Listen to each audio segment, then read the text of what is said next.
Hello మా car అయితే wash చేయడానికైతే తీసుకొచ్చేసామండి. ఇప్పుడు వాష్ చేస్తున్నారు.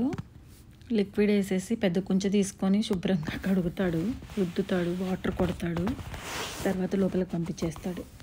ఇంకా లోపల దాని పని అది చేసుకుంటూ ఉంటుంది. అదే మన ఇండియాలో అయితే ఎలా వాష్ చేస్తారు? ఇద్దరు మనుషులు, ముగ్గురు మనుషులు పైకి ఎక్కి రుద్ది క్లీన్ చేస్తూ ఉంటారు. తీరా ఒక హాఫ్ అన్ అవర్ తర్వాత మన కారు మన చేతికిస్తారు. కానీ ఇక్కడ 10-15 మినిట్స్లో మొత్తం కార్ క్లీన్ చేయడం అయిపోతుంది అనమాట. ఇక్కడ మనం కార్లోనే కూర్చుంటాము, మొత్తం అది వాష్ చేసుకొని బయటకు వచ్చేస్తాం అనమాట. ఈ కారు మొత్తం క్లీనింగ్ అయిపోయిన తర్వాత ఒక గాలి ఫుల్ ఎయిర్ పెడతారనమాట. ఆ ఎయిర్ ఫుల్ ఒక్క చుక్క వాటర్ కూడా లేకుండా ఫుల్ ఎయిర్ వచ్చేస్తుంది.